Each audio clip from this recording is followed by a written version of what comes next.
places where they had to try to figure out how to get back? I mean, with the original exploration, it was just going and not knowing. But even now, because actually we're still exploring the areas of our cave, it's just kind of like a who's trusting that it's safe, or like okay to come back. And we have a lot of different ways of navigating the cave, different marking systems that kind of help you from getting lost sometimes. Sometimes like connections can like all run together and connect together sometimes.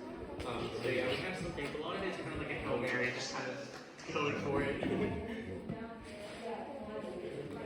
Now again, you guys, looking over your left-hand side, you're going to see the exit to Grindel's Canyon, which is again the original route our explorers took to get into this room. So I don't know about y'all, but I would take 35 steps over having to go up that. Thank you. Alrighty guys, we'll go ahead and get started. So I'd like to now welcome you all to Hall of the Mountain King.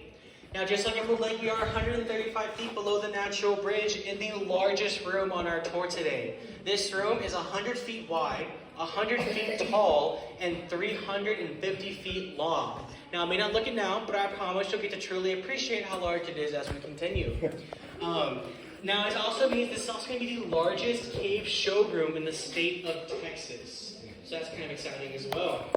Now, I do want to point out, if we look up here at this ceiling, you see up here, you may notice it looks a little bit different than other ceilings y'all saw today on tour. It was kind of like step-like pattern, like stairs. Did y'all kind of see that? Yeah? Well, this ceiling pattern was created through a process called collapse modification. Now, remember back in Sherwood Forest, I talked about those joints, those cracks that formed in the ceiling? Well, the same thing happened here, except these joints intersected, or they crossed paths, creating an extremely weak and unstable ceiling at the time. Now, because this room was also full of water, that water kind of provided a buoyant force that held up the ceiling and kept it from collapsing. But as that water drained away into the aquifer below our feet, that support was no longer there. So the ceiling began to collapse, layer by layer, until it finally formed a stable layer called a breakout dome, as we can see here with this dome shape that was created. Now, pieces of the rock that fell from the ceiling and now on the floor we call breakdown. Here's some examples of that breakdown. And this is kind of how geologists can assume that collapse modification occurred here, is because of these pieces of breakdown.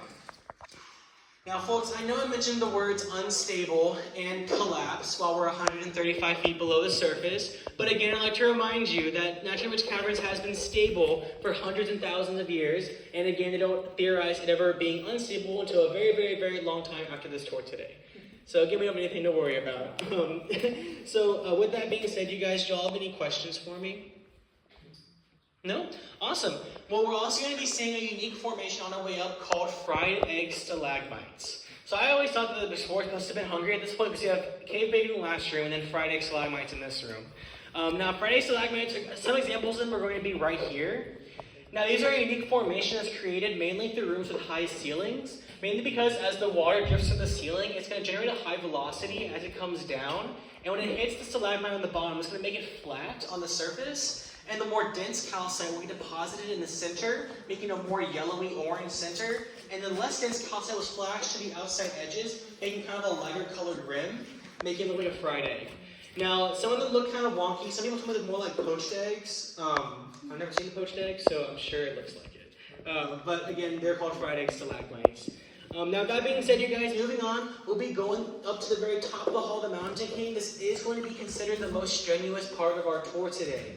So again, I want to remind you to take those slow, small steps and use the handrail. Also, if you want to take a break, please do so. We ask that you're behind you continue to move as you take your break. I always say if you want to take a break and make it look natural, just call your phone and take a picture or something. It looks super natural, no one's going to know you're just taking a break. Now, as we're making our way up, if you don't need any assistance for any reason or can't make it up, please